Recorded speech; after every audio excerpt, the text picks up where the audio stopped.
all know a guy who only occasionally shaves for big occasions, and it's because that occasional shave really hurts. It's the time of year for big occasions, and yet there he is, suffering with that cheap drugstore razor. Let's help him out. Henson Shaving's line of razors, built with aerospace precision, deliver a smooth shave your dad, brother, and even son can enjoy, eventually. With replacement blades just 10 cents each, you'll buy it once, and they'll use it for life. How's that for the perfect gift? Celebrate with 100 free blades on your first purchase, and no subscription headaches. HensonShaving.com/holiday.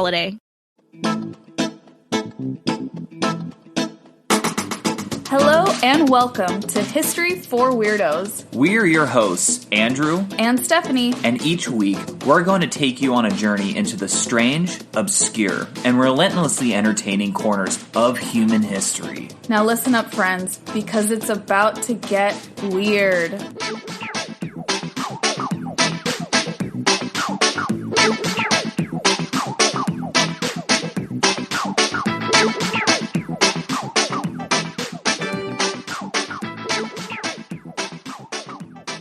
Welcome back to the very first episode in our very long hiatus. Yeah, I don't even know how long it's been. It's been a long time. It's been a little bit too long. We're a little rusty, friends. Yeah, we are a little bit rusty. This is our third attempt. Starting again. I remember back in the day when we were really hitting a groove, we could just bust these out like it was nobody's business. And now it's a little bit harder, but we're trying our best. So bear with us, everyone. We're excited to be recording new episodes to share with you all. I think that's where it comes from a little bit. It's like, I'm so excited about this. I didn't realize how much I love doing this until it was, Yeah, we both really missed it. But to be honest, we weren't sure if anyone outside of our family was listening. Right. Like my dad and my sister, Sophia. What's up, Sophie? They were constantly listening. And then we just had random family and friends, talk to us about it. But we didn't think anyone would miss us. And what a lovely, lovely surprise it was to have folks email us and tell us episodes they liked and they wanted more. I mean, dozens of you guys reached out to us, and it was so heartwarming. I mean, I honestly felt so good about that. So thank you guys so much. We really didn't realize or fully comprehend how much you guys missed this. So yeah, and please continue emailing us if you're listening and you want us to cover a certain story or you just want to say hi. And honestly, every time we get an email from a listener, it makes our day. It really does. So and thank you all. We're not lying. I mean, it really does make our day. Yeah. And again, you can email us at historyforweirdos@gmail.com. Perfect. Yes. So, Stephanie, our first episode back in almost a year and a half now. Yeah. Who are you planning on speaking about, or what, I should say? Ooh, well, my love, I will be telling us the story of Ernest Hemingway and his curious quarantine companions. Oh, man. Okay. I love Ernest Hemingway. Yeah. Obviously very beloved American writer. And this is a funny story. There's so much to say about him and his family and his writing and his wives. Many wives that he had. But this story kind of focuses on a summer where he was quarantined with some curious companions. Since we're coming out of a quarantine, I hope wherever you are, those who are listening, your life is getting less and less quarantined as well. We are in Los Angeles, and thankfully, COVID numbers are down here. So yeah, we can pretty much go anywhere. Just people have to wear a mask. In other parts of California, you don't even need the mask. California has pretty low rates. Yeah, we're pretty lucky in that regard. Yeah, but so since we're not in the thick of it, I thought it was okay to share the story. Yes. Long gone are the days of the flatten the curve. Remember those? Yeah. We even mentioned that in an episode a long time ago. Yeah. Hopefully long gone. Hopefully those days do not return. Crossing my fingers. Now on to Ernest Hemingway. So I'm going to start by citing my sources. Yeah, remember that, guys? How I'd always not cite my sources, and now Stephanie is making fun of me once again. Yeah, the joke that never dies. Because it's plagiarism. Otherwise, you have to cite your sources. Wait, so plagiarism isn't okay? It's not chill. Oh, okay. It's not chill. I'll remember that for future reference. So I got my information for this episode, for this story, from quite a few different places. One was a PBS article, which was a biography on Hadley Richardson. 2 biography.com articles. One article was called The Many Wives of Ernest Hemingway by, I think their name is pronounced Udi Pack. And the other biography.com article is Ernest Hemingway, How Mental Illness Plagued the Writer and His Family by Miss Barbara Marazani.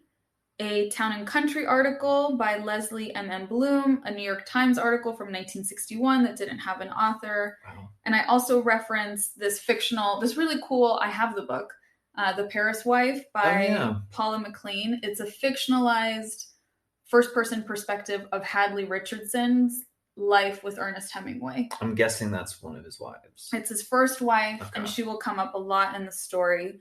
The book is really good, so I highly recommend it if anyone's looking for some like historical fiction. Oh, nice. And then, of course, Wikipedia. I mean, can we not have Wikipedia? I mean, I think it's impossible not to have it. We could not do this podcast without Wikipedia. True words have never been said. Okay, so as I mentioned, Ernest Hemingway spent a summer in quarantine, and that is the summer of 1926. Oh, okay. And I found some fun facts about the summer of 1926. Oh, yes, let's hear them. They were fun to me that I just thought would be cool to share to put us into context so that we know where we're at in the world. You know what I mean? Nice. Okay, so in the summer of 1926, DeFord Bailey is the first African American to perform in Nashville's The Grand Ole Opry. Oh, yeah, we've been there. Yeah. Number 2, so interesting, the College Board administered the first SAT exam. I didn't know the SATs were that old. Yeah. Oh, the College Board. Man, they've been having a racket for almost 100 years now. Almost 100. That was so shocking to me. I thought it was so much more modern. And also for all you non-American listeners, the SAT is like our college entry exam. Yeah. The SAT or the ACTs are typically what schools require to look at. They look at your scores for admissions purposes. There is a big movement to remove those tests from, educational requirements. But right now, I'd say it's still the standard. Yeah, definitely. And then last but not least, in the summer of 1926, Houdini stayed in a coffin underwater for an hour and a half before escaping. Okay. So many questions. I feel like we could do an entire episode just on that. Isn't that weird? That's so weird. Now, talk about a freaking weirdo. So now you know where we're at. Summer of 1926. It's a weird time. It's a weird time. It's like, also, the Roaring 20s are going on. Yeah. Great Depression hasn't hit. Yeah. Okay. So let me start off by sharing a bit about beloved Ernest Hemingway.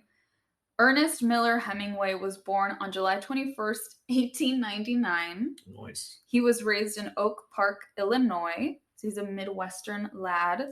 And he enlisted to be an ambulance driver during World War I and was sent to the Italian front. He was then injured and sent home. And during that time of his life is where he got the inspiration to write A Farewell to Arms. Wow. Okay. For those who may not know, but I'm sure we all do, he was an American journalist, novelist, and short story writer. He is also the founder, creator, whatever, of the iceberg theory. It's a writing technique where basically, you say something really simple on the surface, and it has significantly deeper meaning beneath. Like an iceberg, right? You only see the tip of an iceberg, which is like 10% of it, and then 90% of it is below water. So Ernest Hemingway's writing style was very unique for the time. Think of before Ernest Hemingway's generation, we think of very romanticized writing, which was very lengthy, dense descriptions. Oh, yeah. Yeah. But he was very famous for very simple language, very digestible writing, but it still was profound, kind of like profound without being too hoity-toity or inaccessible. Right. It sounds like you know a lot about it. Do you use that type of writing in your writing? I'd say not everyone. I'd say a lot of modern day writers do aspire to that level of clarity. Stephen King's really famous for writing very clear, concise language as well. And Bukowski was also known for that in his poetry. But Hemingway is credited kind of with like starting this. Okay. So he was part of the lost generation. And this part I'm just going to quote directly from Wikipedia because they explained it really well. This is the generational cohort that was in early adulthood during World War I. They were referred to as lost because they were disoriented, wandering, and directionless after the post-war period. So it sounds like millennials of today. Kind of, yeah. But without the terrible World War. Yeah. The term is also particularly used to refer to a group of American expatriate writers living in Paris during the 1920s. Right. And now we're in the 2020s. No, but we will get to these folks in my story. Okay. Gertrude Stein is credited with coining that term. And the term was subsequently popularized by our Mr. Ernest Hemingway. He used it in an epigraph for his 1926 novel, which will also come up later in the story, The Sun Also Rises. In the epigraph, it says, "You are all a lost generation." Wow, that is really inspiring and uplifting. He was a feel-good guy. Oh, yeah, and also 1926. Isn't this story going to take place in 1926 as well? The summer of 1926. Excellent. Yes, that's why I said it'll come up later. Oh, okay. What was I saying? Hemingway produced most of his work between the mid-1920s and the mid-1950s. He won the Nobel Prize in Literature in 1954. It's real hard to do. Yeah. It's not easy. It's not easy to win the Nobel Prize? It's not. Okay. In case you didn't know that. Okay, I know that now. Thank you. You're welcome. So that's Ernest Hemingway. Ernest, our boy. He's one character in this story. The other is his first wife, Hadley Richardson. Okay. She was born Elizabeth Hadley Richardson on November 9th, 1891 in St. Louis, Missouri, and she was the youngest of 5 children. Oh, wow. So she's like 8 years older than he is. She is. Huh. Her mom, Florence, was a musician and a singer. Her dad, James, worked at a family-owned pharmaceutical company. Hadley herself was also a pretty gifted musician, which is something that people tend to overlook. She had a really difficult childhood, though, particularly marked by 2 events. And I guess I should have said this at the beginning, but you live and you learn. I'm saying it now. It's a trigger warning for folks who don't want to hear about any deaths by suicide. It does come up a lot in this episode. I don't go into any graphic details or anything like that, but if it's just a topic that you're not interested in listening to right now, you don't have to listen. It's okay. But I will go on, as this will come up quite a few times. Okay. So back to her 2 really tragic life events as a kid. She fell out of a 2nd-story window and was on bed rest for a year. Oh, man. So she missed out on a lot of childhood things, because even after that, her mom was really overprotective of her, kind of made her stay inside all the time, didn't want her to go play. So she didn't really have, by her account, a normal childhood. And then her dad, James, died by suicide in 1903. And according to Hadley, it was because the family incurred some really bad financial struggles, and it was very difficult for him to continue on. As a teen, she was described as shy and self-doubting.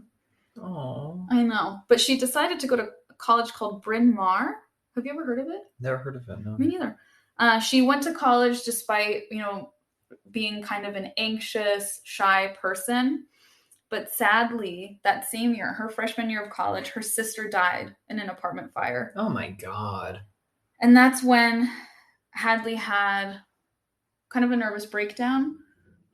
Obviously, at this time, mental health isn't really talked about, so I don't know further details. It was just she was very nervous. So her mom decided she was, quote, too delicate, both physically and emotionally. And she made Hadley come home. And Hadley took care of her mom for the next 8 years. Oh my God. Jeez. So it's Hadley. She went through a lot. Yeah, it's a lot already. As a young woman. A lot. And she's like only in her, 18? Yeah. So think of her life as to some degree kind of sheltered, but also exposed to a lot of pain and trauma that most people would maybe experience in a lifetime. She had it all before she was an adult. But then in October of 1920, just weeks after her mom passes away, her mom was chronically ill and her mom passed away from her illness, Hadley decided, you know what, I'm going to go to Chicago and visit a friend out there. Her friend coaxes her into going to this party. Hadley didn't really like parties, but she goes anyway. And there she met a young writer who was more than 7 years younger than her, who was named Ernest Hemingway. I think I've heard of him. I think I've heard of him too. About that night, Hemingway later said, quote, "The moment she entered the room, an intense feeling came over me." Ooh. Oh. Hemingway remembered many years later, quote, "I knew she was the girl I was going to marry." End quote. One of them. I knew she was the first girl I was going to marry.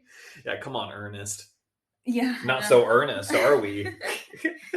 Hadley said that falling in love with Ernest was like a great explosion into life. Oh, that's actually pretty sweet. Isn't that beautiful? Yeah. Particularly after all the pain and crap she had to go through. Seriously. So they spent the next year mostly living in different cities and dating, but dating through letter writing. Like they were together, but they spent almost a year just writing letters to each other. And it was through these letters that Hadley really pointed out to Ernest, "You're a very good writer." Like, I don't know if you noticed, but you should do this. You should take this seriously. She helped boost his confidence in it. Yeah.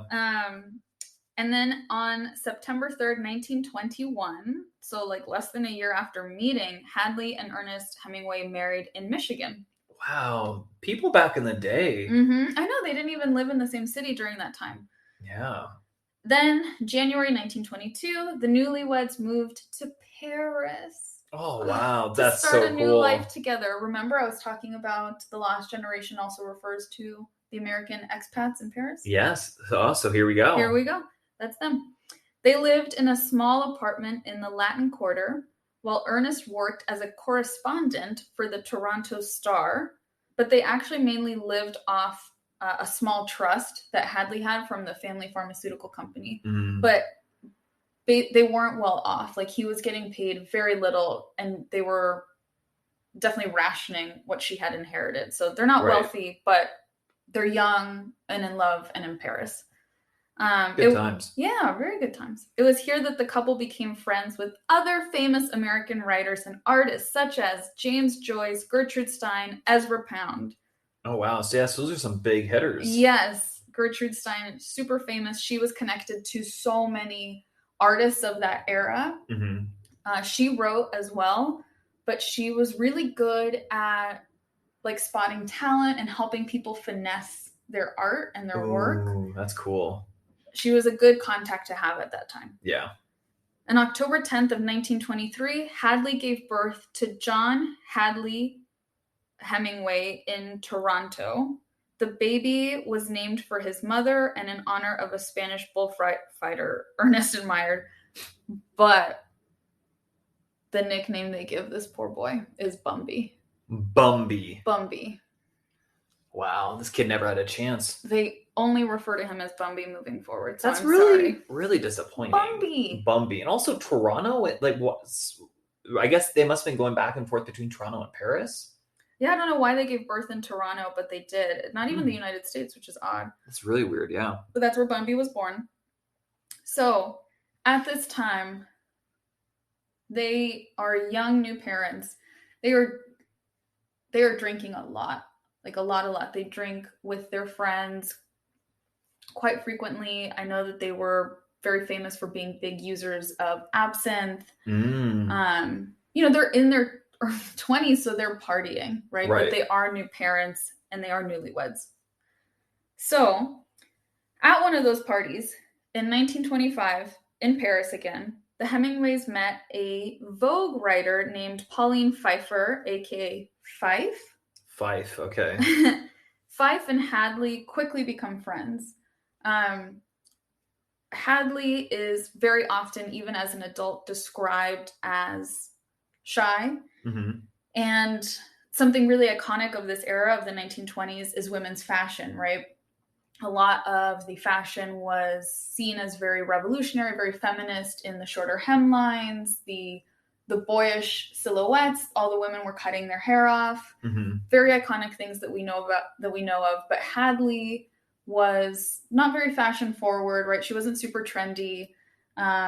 She kept long hair for a long time. I think eventually she does cut it off, but she's just not like hip. She's quieter and more sensitive. Okay. But Pauline Pfeiffer, or Fife, is literally a Vogue writer. So she's very stylish, very vivacious. They're quite different. Mm-hmm. And I don't know if that's what attracted them to each other to become friends, but they did quickly become friends. And then every year, the Hemingways would go to Pamplona. Oh, that's so cool. Yeah. Did you ever, Andrew studied abroad in Pamplona? I did, yes. I don't know if I've ever mentioned that on the show. I don't know. Did you ever, did they have like an apartment that Ernest Hemingway went to? I think there was. I remember like taking a tour once, and then someone mentioned like, "Oh yeah, this is where Ernest Hemingway stayed," or something along those lines. But it wasn't like a really big deal. They kind of just like glossed over it. He's super, super into. You'll hear a few times into the bullfighting. Yeah, and he would go to Pamplona all the time. That was his thing. Yeah, and that's for people who don't know. That's where they have the running the bulls every year. Is in Pamplona, Spain. That's what it's famous for. Yeah. So like I said, every year the Hemingways went to Pamplona and they'd go with a group of friends. And the year they met Fife, she went with them. And that is where some things began. But let me tell you a bit about Pauline Pfeiffer. She was born in Iowa on July 22nd, 1895. She grew up very Catholic and very rich. Interesting. Okay. She was a writer and a journalist, and she moved to Paris for her job at Vogue. The dream. And while many rich Americans had moved to Paris at that time to party, honestly, like this lost generation, they were very much seen as like disenchanted with the world, kind of aimless, and they found a lot of their escape in drinking and partying. She was very hardworking. That's not why she was in Paris. She was in Paris to further her career and to be known as a journalist. She worked for Vogue, as I mentioned. She also, I believe, was a writer for Vanity Fair. So two very iconic magazines. Those are more like fashion oriented, right? They're fashion oriented, but they have really, there's always very famous articles about like politics, about literature, about art. Okay, so it's kind of like all encompassing. It's like a lifestyle magazine. Right. Oh, okay. That makes sense. So, we're getting to the quarantine. But before, there's a quarantine. Spring 1926. Hadley became aware that Ernest was having an affair with Fife. Wow, so that's her best friend. That's her best friend in Paris and her husband. Okay. I don't know how she found out, but I do believe that like their group of American friends, like everyone kind of knew. I imagine she heard people talk about it and then confronted him, and he was like, "Yeah." He's like, "Yeah, so." Yeah. I think it's also worth noting that the couple had other issues, in addition to both of them being prone to really excessive drinking and depression. That's just my own opinion from things that I've read about them throughout the years. I don't think they had like a smooth relationship. Years later, Hadley would comment the following about Fife and her affair with Ernest. Okay. She said, quote, "She didn't go straight for my husband, but once she made up her mind that he was what she wanted, she was very aggressive and he couldn't help himself." Aww. Bummer. It's like really sad. Yeah, so she finds out about the affair. And she, from what I understood of like in my research, she doesn't make it stop. She doesn't demand that they stop. I think she was trying really hard to be okay with them being together in a different capacity. And obviously now, this day and age, people have different types of relationships and there's open marriages. There's lots of different ways of doing things. But I get the sense, and you can tell me if you agree as I go on, that it's not like she was, oh yeah, like I'm cool and content with this. Like she wasn't okay with it, but she was willing to just be like, fine. She was willing to put up with it to be with him because, again, remember, she described being with him as an explosion into life. She was so sheltered and in so much pain, and then she met him and she got this big, beautiful life. I think she was really reluctant to let him go. I see. Yeah, that makes sense. Yeah. So that summer of 1926, after she finds out about the affair, Hemingway went to Spain to see the bullfighting on his own. While he really loved this bullfighting. He loved it. Oof. While Hadley took Bumby to Bumby. She took him to Cap d'Antibes in France to stay at a villa of their bougie rich friends, Sarah and Gerald Murphy, in their now legendary villa, which was called the Villa Americana. Oh, okay. Which sat overlooking the Mediterranean. Oh, beautiful. Fun fact, their friend Pablo Picasso painted Sarah Murphy several times in 1923. One of the paintings, if anyone wants to Google it, is Buste de Femme. Oh, so wow. The Murphys are like very well connected. They're very rich. They know all the cool writers, the cool artists, and they have this villa. So Hadley and Bumby are like, let's go hang. But Bumby has a cough. Oh, poor Bumby. Poor Bumby. He has a cough. The moment they arrive, the Murphys have these 3 kids of their own, and they're super, sketched out by the intensity of his coughing, and they call their doctor to come and make a house call. The doctor's diagnosis is whooping cough, unfortunately. We don't have that too often today, do we? For those who may not know. Oh, okay. Whooping cough is a highly contagious respiratory tract infection. Oof. In many people, it's marked by severe hacking cough, followed by a high-pitched intake of breath that sounds like a whoop, hence the name. Before the vaccine was developed and made available in 1948, whooping cough was considered a very common childhood disease. Okay. So we don't have it as much anymore, but I remember in elementary school a couple of times my parents getting letters in the mail that like a kid had whooping cough. Oh, wow. Like in my grade or at the school, and they wanted everyone to get checked and remind everyone to get vaccinated and things like that. Yeah. So you and I would have been vaccinated against it. Oh, yeah. Well, born in the 90s. Definitely. Yeah, but Bumby, not so much. So, but it's super, super contagious. So on doctor's orders, Hadley and Bumby had to leave the villa immediately. But lucky for them, 2 other semi-well-known American friends were in the area. F. Scott and Zelda Fitzgerald. Wow, man, this is just like it's a star-studded like episode here. It's a star-studded event. They were also vacationing in Antibes, and they had a small house near that villa, and they let Hadley and Bumby stay there. Okay. I assume the Fitzgeralds went to the Murphys villa in exchange, but I don't know. But they heard like Hadley can't stay because of the kids, so they're like, oh, you could stay in our place. Right. So Hadley felt really lonely and distressed. Reportedly, her only coping strategy was going into town and drinking whiskey while the nanny hung out with her son. Oof. So I really want to emphasize how used to partying these 2 were, right? Yes, so then seriously. To be isolated and be like, you can't party because your kid's sick, it was hard for her. And she was dealing with all the stuff going on in her marriage. Yeah, that doesn't sound like it was a good time for her. No, I don't think so. No. Then, I'm sure very much so to Ernest Hemingway's surprise, one day he receives a letter from his wife Hadley saying that she had invited Pauline Pfeiffer to come visit her. She wrote, quote, "It would be a swell joke on tout le monde, everybody, if you, Pfeiffer, and I spent the summer together." Pauline Pfeiffer had whooping cough as a kid and was immune. So Ernest Hemingway arrives to Antibes and moved into a 2-bedroom house with his wife, his mistress, and 2-year-old son with whooping cough. Wow. His commentary was, quote, "It was a splendid place to write." I have no words. I wanted to come up with something witty, but honestly, no words. Could you imagine? No, I literally couldn't 2-bedroom, like the sick kid, the nanny, your wife, your mistress. And he's like, this is a really dope place to write. Like what? He certainly had a mindset. Let's just, I guess, put it that way. He was dedicated to his craft. Dedicated to the craft, indeed. Okay. So the group of friends, because the Fitzgeralds are there, the Murphys are there, the Hemingways and Pfeiffer are there. Pablo Picasso, maybe.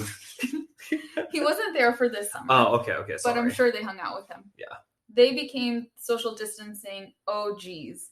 The Murphys and the Fitzgeralds would park their cars on the road in front of the house where the trio was staying, and they would have drinks for cocktail hour, while Hemingway, Hadley, and Pfeiffer would keep the party up on the veranda. Oh, wow, okay. So they'd social distance party. At the end of each evening, the group famously mounted their empty bottles upside down on the fence spikes of the house, and by the time the Hemingways left just a few weeks later, the trophies completely covered the fence. Oh my god, so they were just drinking constantly. Oh my god. I know. So despite the massive hangovers everyone must have had, good news was the quarantine worked. Bumby got better and no one else fell sick. So the Hemingway-Pfeiffer gang changed locations and they rented out hotel rooms nearby. Hadley later recalled, though, that they were still a very close group of three. She said Fife would even get into their bed in the morning to eat breakfast with them. Wow. Okay. That's interesting. Yeah. That is a way things could be done. Again, this is not to shame the way anyone has relationships. I just feel like Hadley's trying so hard to be cool with it. Right. And she's not. We know she's not. Right. But she's trying her best. Pauline Pfeiffer goes back to Paris, but stays in constant communication with both the Hemingways via letters. Okay. Unsurprisingly, Hadley and Ernest's marriage did not last past the summer of 1926. Wow, what a shocker. Hemingway and his quarantine companions, it did not work out as smoothly as he thought it would. Hadley left him because she couldn't handle it, like I said. She officially filed for divorce in April of 1927. Okay. And less than 1 month after Hadley files for divorce, Hemingway marries Pauline Pfeiffer. Wow. Yeah. She wrote to him saying, I'm not going to stand in you and Fife's way anymore. Go ahead. So, Hemingway and Pfeiffer married in May of 1927. Again, her family's super Catholic, ironically, for someone who was having an affair. She required him to convert to Catholicism. Oh, wow. Beforehand, which I think is so hypocritical. I'm not going to lie. Yes. You were having an affair with a married person, and then you want them to be very Catholic, very pious. Yeah, and by the way, listeners, Stephanie is Catholic herself, so I can critique Catholicism all day long. I went to Catholic school. I know the ins and outs of the BS. Yeah, the church didn't make me convert. No, Andrew and I got married in a Catholic church, but it's called an interfaith marriage now because he's non-denominational Christian. Yeah. So we were granted permission to have an interfaith marriage. That's correct. It sounds so absurd. Yeah. So by the end of that year, Pauline Pfeiffer was pregnant and she wanted to move back to the United States. So they actually moved to Key West, Florida. Oh, cool. Which is funny because Key West, Florida, I believe, has to this day is the home of many American writers. Oh, okay. Lots and lots tend to buy homes there, which is crazy. So we have to go. Yeah. Pfeiffer and Hemingway had 2 children, Patrick and Gregory. Gregory is later known as Gloria. Hemingway drew upon Pfeiffer's difficult labor with one of their children to base his character Catherine in A Farewell to Arms. Oh, wow. Okay. You see that throughout reading about him. He draws so much from his personal life into his writing. Wow, that's kind of cool. Yeah. In 1937, on a trip to Spain, Hemingway began an affair with Martha Gellhorn. Wow, man, I see a trend here. And then he divorces Pauline Pfeiffer November 4th, 1940, and he marries Gellhorn 3 weeks later. Again, I really see a cyclical cycle here developing. I don't know if you guys have, heard this and have realized this, but I certainly have. He's a man of habit. We could say that. Oh, yeah, we could say that. Yeah, definitely. It was said by those who knew him that later in his life, Ernest Hemingway really romanticized his marriage to Hadley, his first wife. Oh. He really looked back on it like, wow, she was the one, and I messed up. Mm-hmm. So Hadley's life after Hemingway, on October 22nd, 1926, I believe that's when The Sun Also Rises was published, which he dedicated to Hadley, and the novel immediately sold really well. And despite the fact that Hadley was leaving him, Hemingway insisted that she receive all the royalties because she's the one that paid the bills and gave him space to write the book. Wow. So, I mean, the rest of her life, imagine the royalties she was getting from just set. Yeah. Mm-hmm. After her marriage to Hemingway officially ended, Hadley stayed out of the public spotlight. She stayed in France for 7 more years and married a journalist and political writer named Paul Maurer in 1933.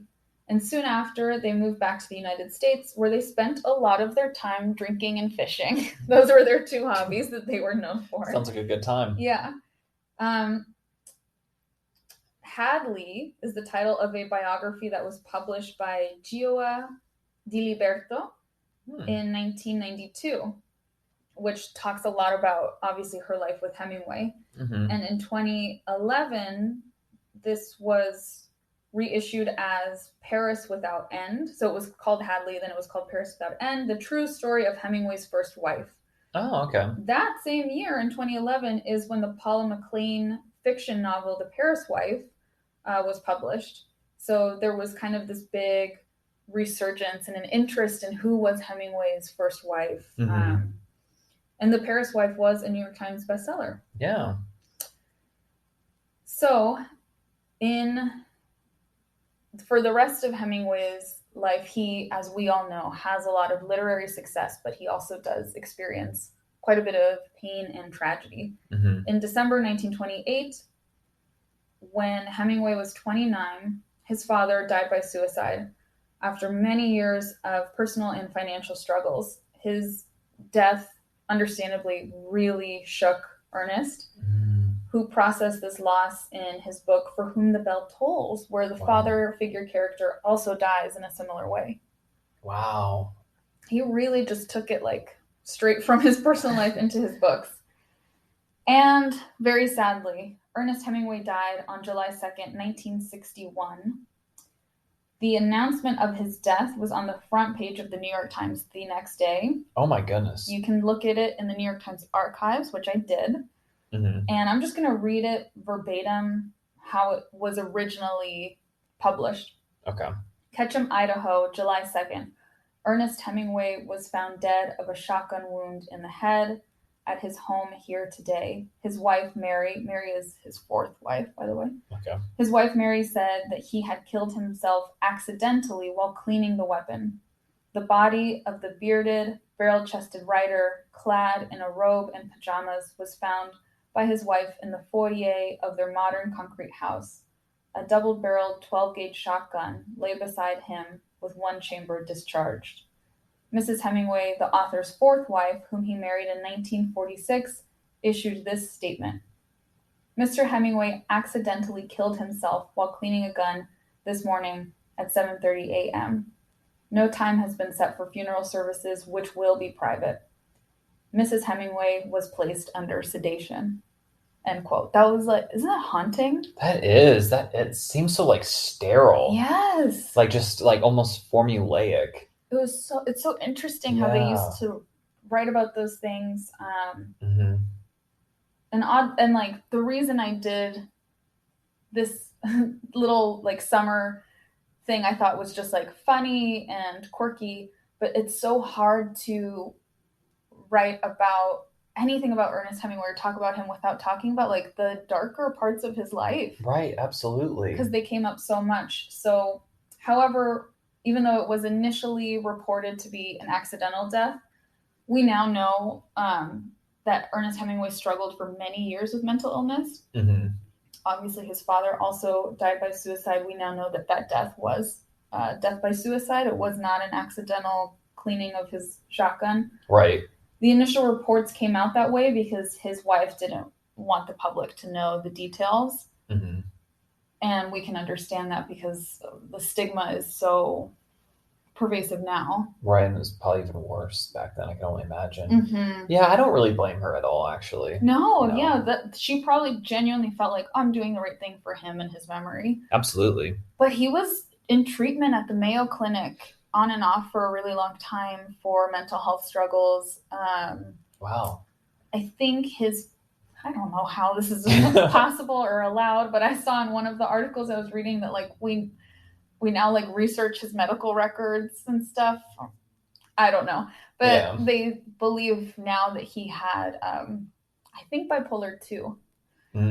So he was prone to, that was exacerbated by his alcoholism, right? So he was prone to depressive states and more manic states, which really like you can see in his life. You think of him as this like rough and tumbled adventurer. Right, exactly. But then you also know the man had a sadder side. Yeah. So for some of you may or may not know, I do work in mental health. So I always want to talk about these things because I know they're not easy to talk about, but they're really important for us to talk about. Mental health affects every single one of us. It does. And none of this is mental health advice. Yes. Don't come at me saying I gave you mental health advice. I did not. This is a History for Weirdos podcast. Okay, this is purely entertainment. Yeah, so this isn't like a therapy like session. No, not at all. But I do want to say, if you're struggling, I can, with all sincerity, tell you, as someone who has struggled, as someone who works with people who are struggling, you're not alone, and help is always available. Oh. And I do want to share 2 resources that I really like that are completely free. If you're ever in a crisis, there's always the National Suicide Hotline, which is available 24/7 in English and in Spanish. And that number, just program it into your phone. You never know when someone you love might need it, when you might need it. Just save it in your phone. It is 1-800-273-8255. Then there is the crisis text line, which unsurprisingly is really popular with Gen Z. Because it's texting. It's what it sounds like. Instead of talking to someone on the phone, if you don't have privacy or you can't bring yourself to talk on the phone, you can always text. So you can text the word home, like I have a home, to 741741. And again, you can connect with a crisis counselor 24/7. Wow, that's really cool. Yeah. So save those resources. I've like not even in a professional way, like it's come up at parties, at weddings, just like talking to random people. I give out these numbers like crazy. So because they're very good resources, You definitely are like a therapist at heart. Yes, I can't help it. I can't help it. It definitely makes me sad that Ernest Hemingway struggled for so long. But I'm very grateful, as I'm sure so many of us are, for the beautiful writing that he gave us. Yeah. And I want to end this on a happier note. Yay. I want to quote The Paris Wife, that fiction book about Hadley, because there's a really beautiful quote which I think gives us a very accurate insight into the way Hadley viewed Ernest Hemingway and why she loved him so much. Okay. So the quote is from Hadley to Ernest. "You are everything good and straight and fine and true, and I see that so clearly now. In the way you've carried yourself and listened to your own heart, you've changed me more than you know, and you will always be a part of everything I am. That's one thing I've learned from this. No one you love is ever truly lost." Wow, that is incredibly sweet. Right? Yeah. So that is the story of Ernest Hemingway and what the summer he quarantined with his wife, mistress, and sick son. Wow, that was a roller coaster. I know. Oh my God, I need water. Yeah, well, I'll get you water in about 90 seconds. Okay, great. Well, I think that's it for this week, weirdos. Thank you, Stephanie, for such an amazing story. Thank you for listening. That was the first full episode that I've listened to in almost a year and a half now. Yeah. So that was really nice hearing it firsthand, straight from your mouth. Thank you. Well, anyways, okay, enough of me being weird. Now to the deets. If you haven't already, please subscribe to this, as you will be able to get the episodes right as they air. Also, you can always find us on Instagram, just at things at History for Weirdos. We have a new website, by the way. It is so you can still go to historyforweirdos.com. You can tell who's the tech person and who's not here between the two of us. You can go to historyforweirdos.com, but our new website also is on Anchor. And you can go onto the Anchor website and find us there as well. Do folks just search History for Weirdos? Yeah, just search History for Weirdos and we'll be there. You can also still find us on our normal spots on Spotify and Apple Podcast. Yeah. So that's kind of just like a mini update as well. Great. Yeah, and so that's I guess all we have for you folks. Oh wait, I want to say something. Oh, one more thing. Sorry. A couple more things. Okay. One. Please share the podcast if you know anyone that you think is as weird as you and we are and would enjoy listening to us ramble about historical things. Please share. It helps the community grow, and we love the community so much. That is point one. Point two is one of the things that was going on while we were on our hiatus was Andrew became TikTok famous. No! So if you want to follow Andrew on TikTok, it's unsurprisingly, it's an ancient history TikTok. It is, yes. It's specific ancient Rome, but he dives into other areas of ancient history as well. And that's at Roma Omnia. Yeah, Roma.omnia. If you just type that into TikTok, you will find me. If you type in ancient Rome, you'll find me. Yeah, it's really cool. It's very funny and very informative. So the passion for history continues. It does. Yeah, it did, and it does. Yes.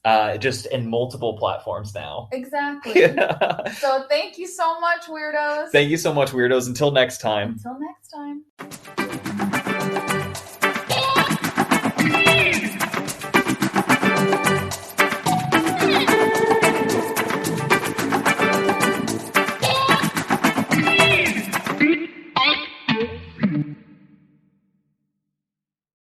We all know a guy who only occasionally shaves for big occasions, and it's because that occasional shave really hurts. It's the time of year for big occasions, and yet there he is, suffering with that cheap drugstore razor. Let's help him out. Henson Shaving's line of razors, built with aerospace precision, deliver a smooth shave your dad, brother, and even son can enjoy, eventually. With replacement blades just 10 cents each, you'll buy it once, and they'll use it for life. How's that for the perfect gift? Celebrate with 100 free blades on your first purchase, and no subscription headaches. HensonShaving.com/holiday. Don't forget that your skin is your largest organ, and the sun can be your skin's worst enemy. Dermatologist recommended Neutrogena products offer the ultimate protection for your skin. From makeup remover wipes to Hydro Boost Water Gel Facial Moisturizer, BJ's has your entire lineup of Neutrogena skincare products. And now through December 3rd, save $4 on any Neutrogena product at BJ's. Love your skin back and save now through December 3rd, only at BJ's.